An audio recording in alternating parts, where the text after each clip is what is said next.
Etxe bizitzaren inguruko gaia be landu gura dugulako, hori be badalako Durangarren beste arduretako bat, etxe bizitza politikaren inguruan berba egingo dugu, Durangoko udalak bultzatzen dauena, eta kasu honetan, Bilduren irakurketa jakin gura geunke.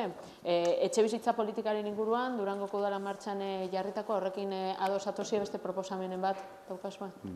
Egia esan, ikusten duguna, zoritxarrez, etxe bizitza aipatzen danean, eta batez be hauteskunde garaian, ikusten duguna da, gut deitzen dutzeguna, babes ofizialeko etxe bizitzen dantza, ez? Bate proposatzen ditu 200, bestate proposatzen ditu 500, bestate proposatzen ditu 800, eta iruditzaiako azkenien posizio oso erraz badala, oso populista, eta jendearen iritzia lortzeko erabiltzen dela, ez? Benetan inungo irtenbide real bat igual eman beharrean. Gainera guzti horrek ikusten dugu trampa bat dekola beratzetik. Azkenean, BOE edo babes ofizialeko etxe bizitza horiek egiteko, gureko kontutan eukin behar da, ez da aipatzen da, zenbat etxe bizitza libre egin behar diren. Hori ez da aipatzen, bakarrik babes ofizialeko etxe bizitzak aipatzen dira, baina momentu honetan, babes ofizialeko etxe bakoitzeko 3 libre irtetzen dira. Orduan, 100-tik 300 dira. Hori datu horiek adibidez ez dira kontutan aukiten.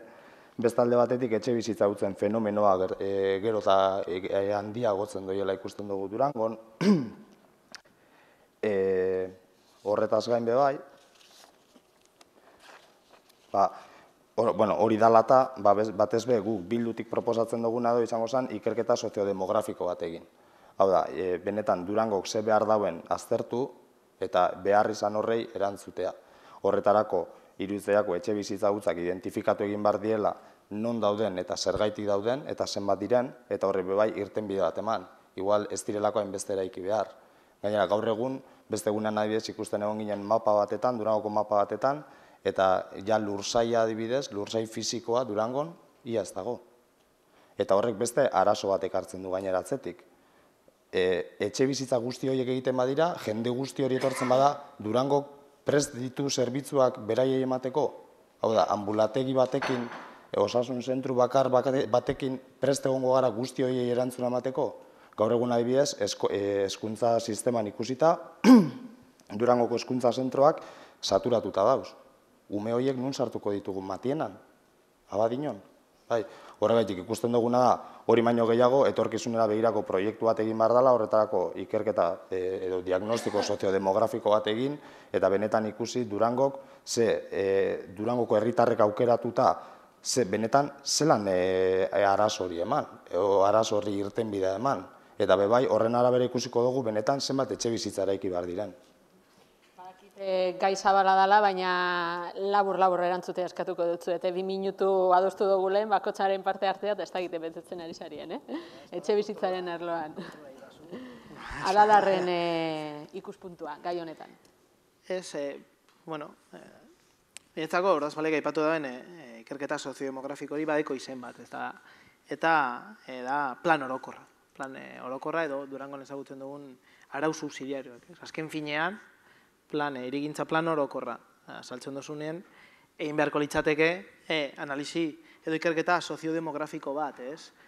Eta zer gertatiakon guri, dekogula 2003 urtean, onartu ziren arau subsidiario batzuk indarrean, haustea beste egoera sozioekonomiko batetan, ez? Eta orduan, hori guztiz berraztertu behar da, dekogun egoera sozioekonomiko honetan, ez? Eta gure lehenko aldarrikapena izango litzateke plan orokor hori, goiti bera, berraztertzea.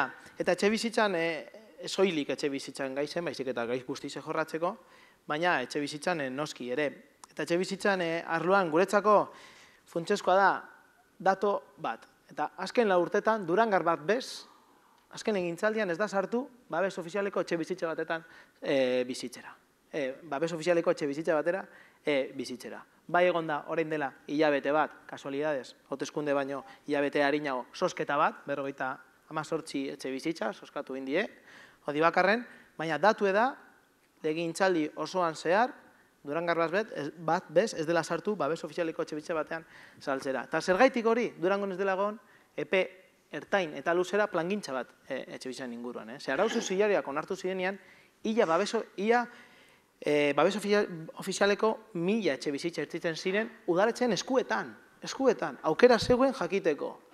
Hemen jabetzan iten baldin baditut, hortik atratzen diruaz, hemen alokairuan egin alditut, edo ez dut zergatikan jabetzan egin behar, eta kooperatibak egingo ditut, edo zein plangintza. Baina ez da egin, hemen momentura funtzionatu egin da, eta momentu konkretu baten eta konjuntura konkretu baten interesaten da, babes ofizialeko etxebizitza batzuk ateratzea, argazkizea ateratzeko bestela ematen dago ez duala zebez egin, eta orduen errezen egiten dut. Saldu pribatu bateri eta jabetzan egin.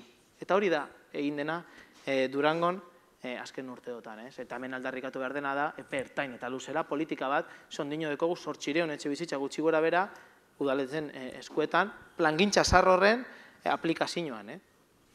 Alderdi sozialistaren aldetik? Bi gauza daudela, persona baten bizitzak gehien mugatu edo markatzen duena, ezta?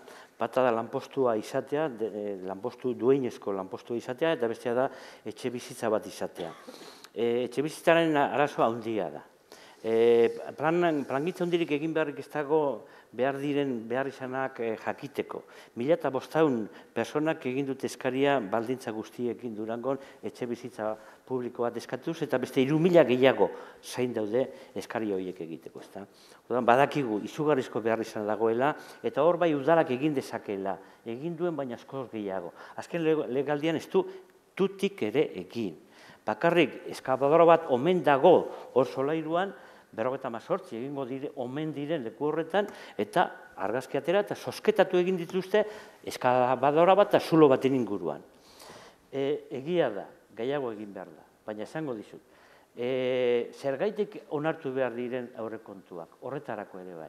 Alderdi sozialistak paktatu zuenan 2010 urtean, paktuaren barruan sartu ziren 250 etxe bizitza Harribotzu eta Faustogoienan, 250 alokairuzkoak, eta horiek bere hasiko dira martxan. Aurten hasiko dira egiten, soskatu ez diren arren, horiek aurten hasiko dira egiten. Gehiago egin behar zen, lehenago egin behar zen, galdetu beharko genioke etorri izten alkateari. Aukera izan duelako. Baina 2010 urteko presupuestuak apoiatu zituenean alderdi sozialistak, baldintzapean apoiatu zituen. Baldintzateariko bat hori izan zen. 250 etxe bizitza berehala hastea. Aurten hasiko dira.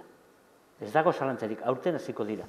Eta bezateagatik guztiz geratu hau dugulako, eta horren gai zain eskaudelako, baina torre horietan 111 VPO hor ikusita daude. 111. Egingo dira, berandu egingo dira, baina 111 egingo dira hor libre uzten diren, trenak libre uzten dituen terrenoetan, 111 etxe bizitza VPO egingo dira. Gobernuak egingo ditu horiek. Esker Batuaren jarrera ezagutza falta jakut. Gure apostua politika publikoan sustapena izango da, eta hirurok esan daben moduen etxe bizitza sozialak eraiki eta udal planak bultzatu herritarren parte hartzearekin.